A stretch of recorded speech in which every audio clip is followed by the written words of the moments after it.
Hello everybody, welcome back to my channel. My name is Queenie, for those who don't know me, reviewing Married at First Sight Australia, season 11, episodes 9 and 10. Apologies for not being here yesterday, honey. Life was lifing and life will continue to life. So, yeah, you might get some bulked reviews at the beginning of the season for sure. But before we get into it, please make sure to like this video, subscribe and hit the bell, and leave a comment down below. We're going to start with the commitment ceremony, which for the first one, there was a lot going on, okay? We're going to start with Tristan and Cassandra. I'm looking at the experts like you guys did Cassandra so dirty. I would love him to be more confident in just the kisses and the touching and the cuddling at night and I don't really like rejection too much. But I'm trying to show her more affection because she deserves it, and that's one of the things that she wants. Cassandra described you as being someone who struggles to love yourself. Oh, I hate myself. Like the way I look, I think I sound annoying as well. I guess I don't think I do good enough when I try to do good enough. What are the things you really love about yourself? Oh, well, I don't have much of those. As somebody who's been in that place once before, if you guys have seen my post on the community page, you know what I'm talking about. I do sympathize with Timothy a lot, empathize with Timothy a lot. But for the experts to know how deeply insecure Tristan is and to proceed with the process is evil. That's evil, okay? Have your insecurities. I have my insecurities, but my insecurities, well, I don't know, but I'm going to assume that a lot of my insecurities aren't debilitating. And for Tristan right now, the insecurities he has about himself are debilitating. And so he can't show up in this relationship the way that Cassandra needs. And it's not fair. If you ask me, it's not fair. In regular life, people do premarital counseling, especially in a Christian environment or like a church environment, religious environment, whatever you believe in. Typically, the officiant is not even going to proceed with officiating your wedding if you don't go through premarital counseling. So these experts, yeah, they do their whole vetting or whatever, but you mean to tell me he went through premarital counseling and y'all approved? Tristan is a sweetheart, and I honestly wish the best for him, but he's not supposed to be here. He's supposed to be somewhere else. And I knew at the beginning of the season, I said, this man can't be a pillar of strength for anybody, let alone Cassandra, especially considering her history. And we're seeing that happen right now. This is tough, man. This is tough. I think he needs some time to work on himself. Marriage is not the answer right now. I think he will be an amazing husband once he gets some self-confidence. Because you hate yourself. You hate yourself?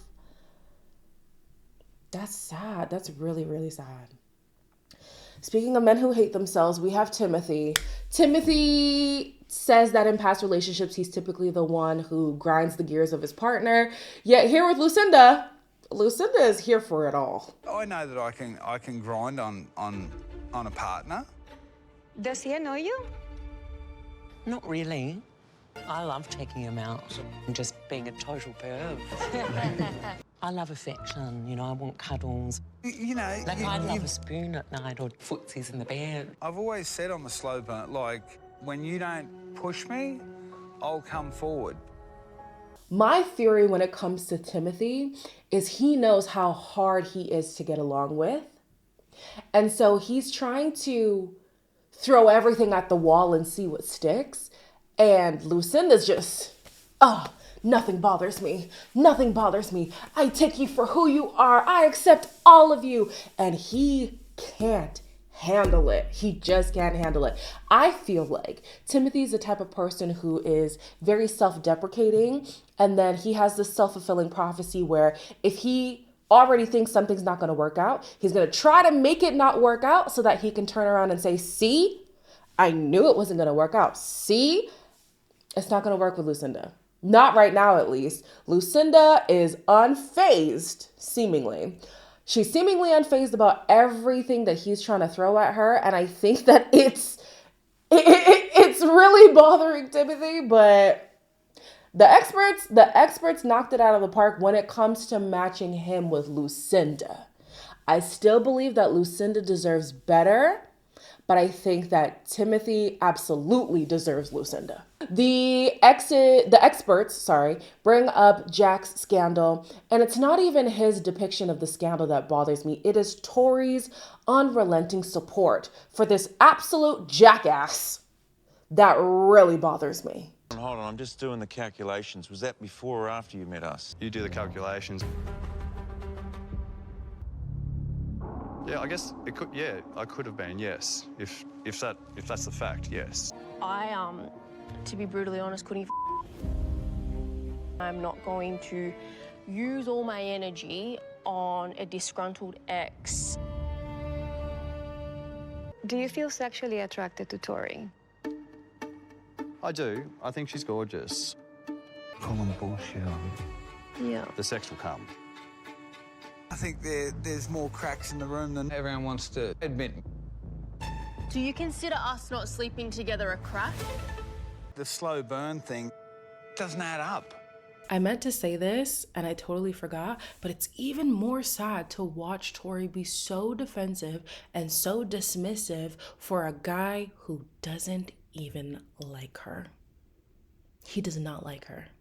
He likes the fact that she conforms, but he does not like her. I'm gonna assume he's not the only person who was talking to, dating, was in a relationship with somebody while being in the vetting process of this show. But he's the only one who's been exposed, right? So let's talk about him. If you are saying that you are ready for marriage, that you are prepared for marriage, how are you going to then be in a relationship while applying for a marriage show?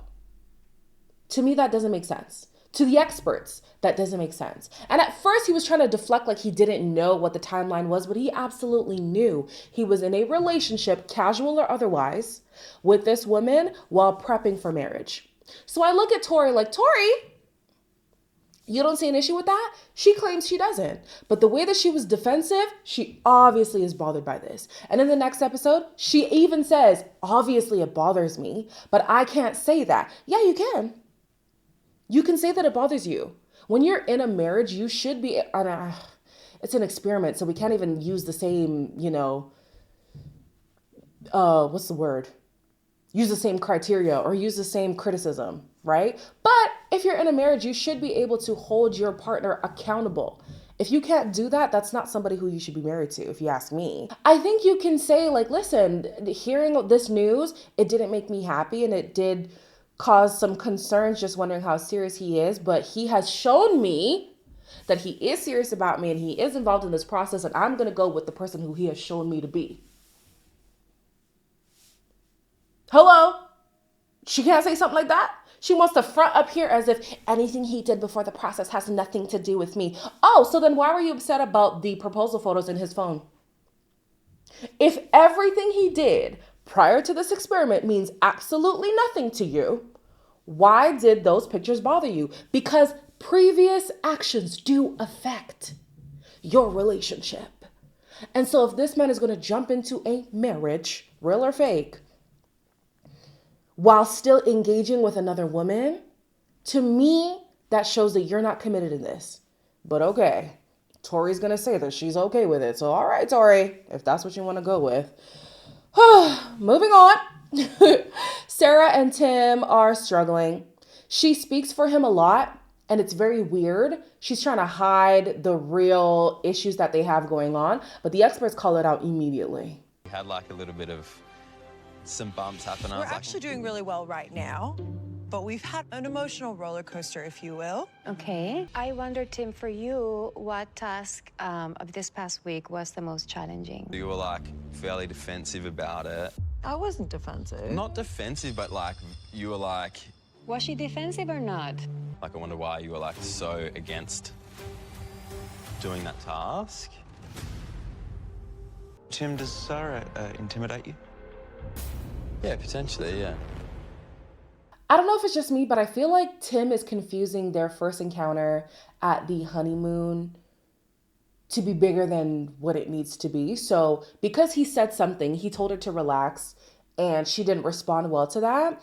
I think that he now concludes that anytime he voices his own opinion about things, she's not going to respond well. So to keep that from happening, he's just going to be quiet. Now, I will say, Sarah's giving a little bit scary, okay? She domineers the conversation. She does kind of snap here and there when he does say things that she doesn't perceive as being pleasant. So yeah, I do hear that, but I think he needs to separate that first honeymoon thing to what's happening now. And I only bring that up because in the next episode, Sarah brings it up again. So I do feel like that is a persistent conversation, a thing that keeps coming up is that first honeymoon night.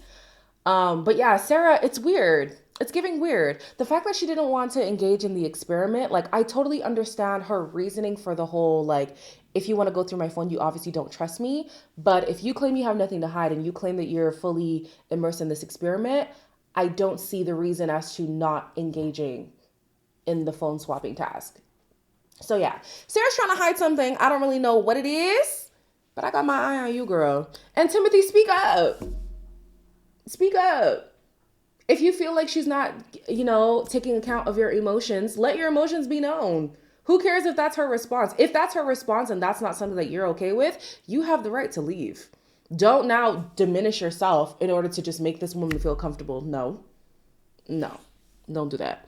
Ellie and Ben's biggest issue is their values on whether or not they want to have kids. He's indifferent. He says that if he finds somebody who he wants to procreate with, then sure, he'll procreate. I mean, Ellie's right there, so maybe she's just not the one. I don't know.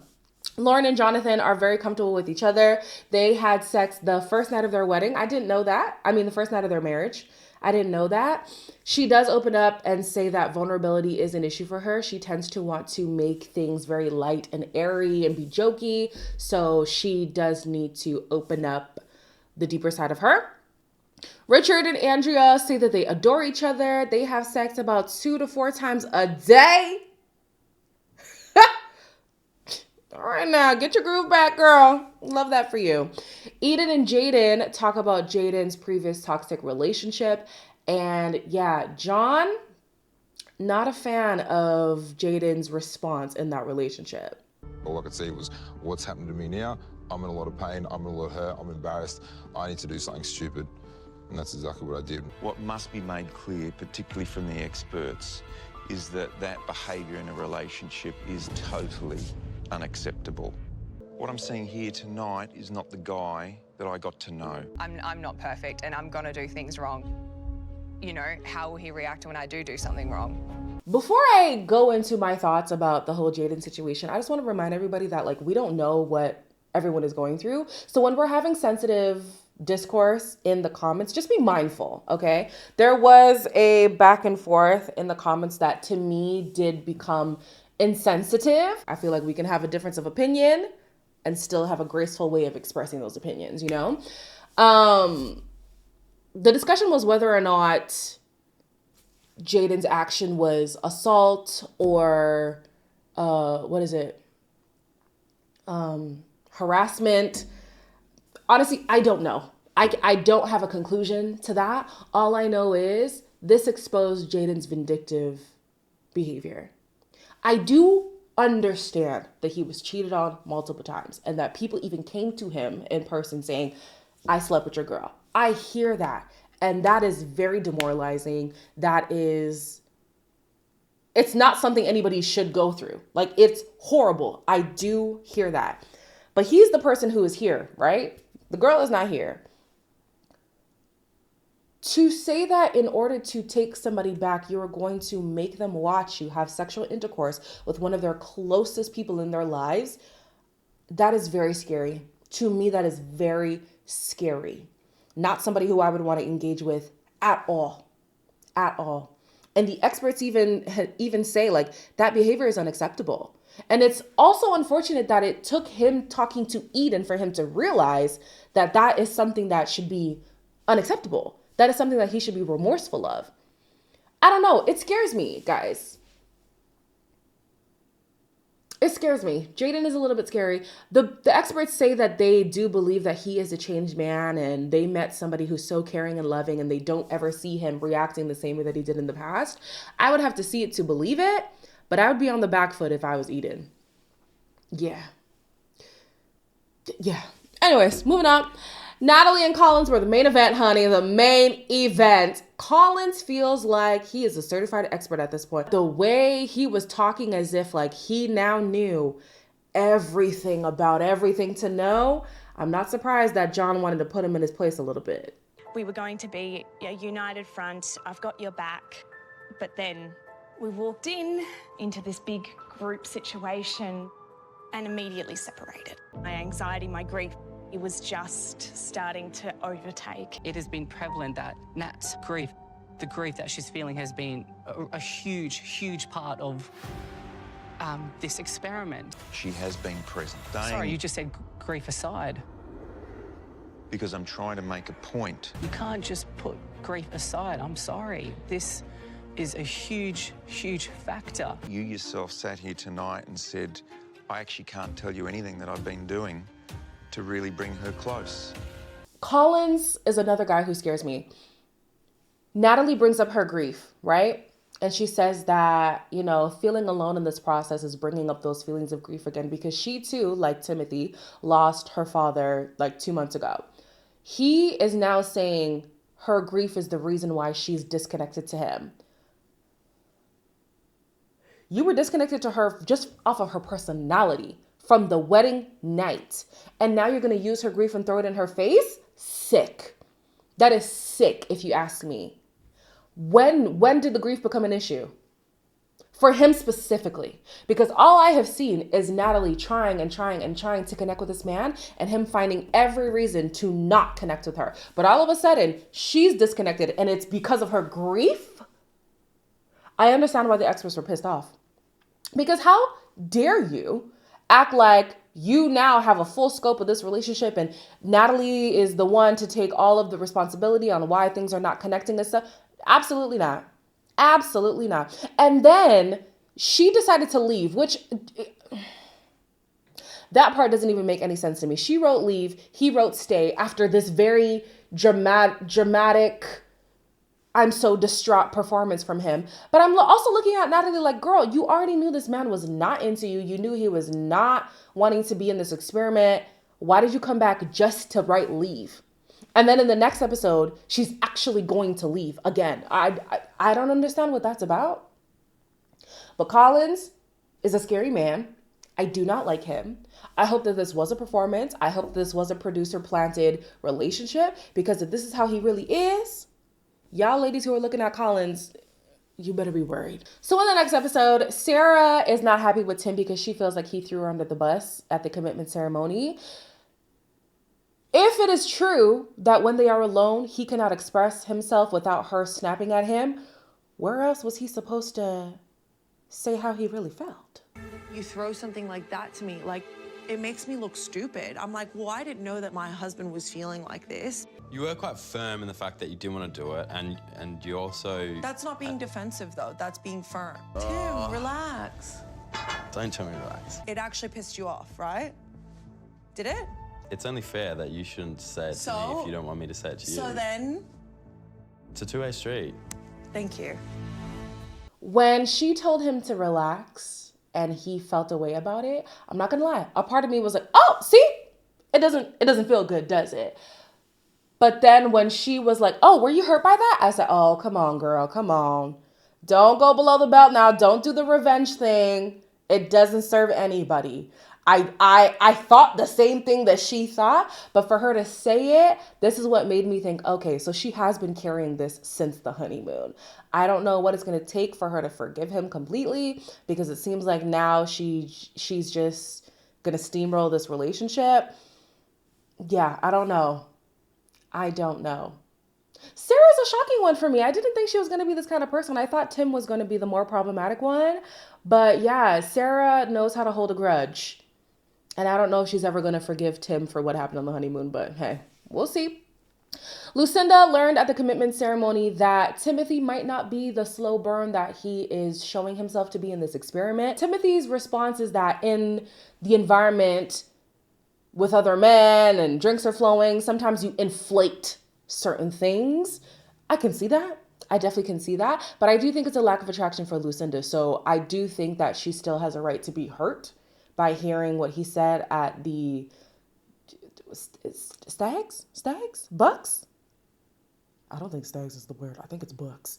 Whatever. The bachelor night. She now feels insecure about the relationship. Do you want to roll your sleeves up and give something a go? I am giving it a go. No, I know, but are you just going to see if something emerges? So, okay, what did you hear from the experts and what are you going to take? What have you extracted from the wisdom that they shared last night? The forecast of this week. How are you going to move forward? How are we going to move forward? I don't know. I'm getting pulled across the coals by this conversation, by John, and it's starting to shit me. Yep. So now I'm done. I'm actually done filming. I'm not in this marriage, and even I feel smothered by Lucinda. I do. I know she has good intentions, but she's already aware that he's not on her level. So to bombard him with all of these questions, I don't think that's the way to go with Timothy. I do think that Timothy needs to be more vulnerable. He needs to open up more, but this is not the way to make that happen. I think if she'd asked him one question and allowed him the space to marinate on the question and to come up with a response and then have a follow-up question for him would have been the better plan of action. Now, him storming off, to me, yeah, it just goes to show that he's just not ready for what Lucinda is here offering, which has been the case the entire time. They're on different levels. I don't know if Timothy's ever going to be on her level. Yeah. I'm going to fast forward because I was going to talk about this later, but they also have a situation where she went to bed topless, right? And because they're not sexual, he took that as her making an advance, and so he was very uncomfortable by it. The problem is he often goes to bed in just boxers. So she's like, you go to bed with close to nothing. Why can't I go to bed with close to nothing? And yeah, the conversation didn't go well. Did I do something to upset you? No, but it's just maybe come to bed with a shirt on.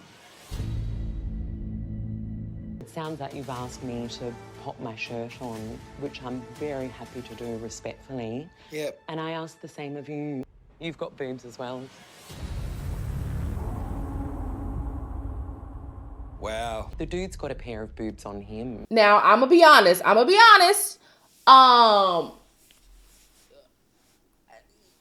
I don't know what to think about going to bed topless, especially because he's going to near nothing. He's going to bed with nearly nothing on. Was it in advance? I don't know. What I do know is that she definitely hit below the belt with that boob comment. She was trying to hurt him because she felt hurt. And even though her hurt is valid, I do think that comment was uncalled for. They do have that kind of banter too. So I'm just like, maybe this is how they talk to each other. But when you're in the heat of the moment, banter can turn into disrespect very easily. So I was like, I don't know, Lucinda. I don't know. That seemed like that was a violation there. But anyways, not Santina, that is not her name, Alessandra, comes in and has them do this hugging challenge, which did bring them closer together. He did feel like he had to apologize for his comments towards her and hurting her feelings earlier. But yeah, Lucinda has a bite to her too. So Timothy's got a bite, but Lucinda has one as well. Yeah, that's one to watch for. I still think though that Lucinda has the best intentions and is just frustrated with Timothy. Timothy's not giving her anything, so she has to overcompensate, and unfortunately that's just not going to work with Timothy. So yeah, we have Jack and Tori. Jack is happy that Tori is basically staying in her place. She is being the trophy wife. Can I say trophy wife? The submissive wife that he would like her to be. I've said this from day one. I thought she was fierce and I thought maybe she's You know, she's this strong, independent, confident woman, but she hasn't challenged me yet. So far, so good. I didn't want to have our first argument sitting on the couch in front of everyone. Jack's shown me that he's completely capable of protection and security. It is completely unconditional. Tori says the reason why she's showing up the way that she is in this relationship is because she never received unconditional love from her father. Her father wasn't present in her life, and he is alive. So she feels like, am I not good enough? Because she didn't see unconditional love growing up, she wants to give unconditional love in her marriage. I believe that a parent's love to their child should be unconditional. Do I believe that? Wait, hold on now. I don't even know if I believe that anymore now that I've said it. But I definitely do believe that marriage type of love is conditional. It is absolutely conditional. Because I'm not going to stay here after you make a plethora of offenses that we did not agree to in this marriage. You know what I'm saying? If you're cheating on me, we didn't agree to that. I'm not going to love you unconditionally through that. If you are being fiscally irresponsible to the point where our lives are literally in jeopardy, no, not loving you through that either. Sorry. If you're a habitual liar, not loving you through, like, we have conditions in marriage. We definitely do. I'm not going to love you through any and everything. So, Tori, girl, and Jack is so scary to be like, yeah, she's basically playing her role. She's staying her place, and that's the type of woman I want to be married to. He's terrifying. He is terrifying. They later on have a conversation about sexual intimacy, what kind of sexcapades they're into. It seems like they're on the same page about a lot of things besides golden showers. He's into that. She's absolutely not into that. Yeah, don't pee on me, child. That's weird. The first intimacy task of the week for everybody was, well, not everybody, but a lot of people, was genital cupping, which is wild, especially if you're not even having sex with your partner. But it was more of like a genital hovering than a cupping. So weird. Richard and Andrea do the staring task. He says that he's headed towards love with her. It was cute. It was very cute. Lauren and Jonathan did the staring contest, and they also did something else. Not contest, child. Did the staring task, and they also did something else. I think he is just trying to get through this experience with as least conflict and as, you know, the path of least resistance. Let's get it over with.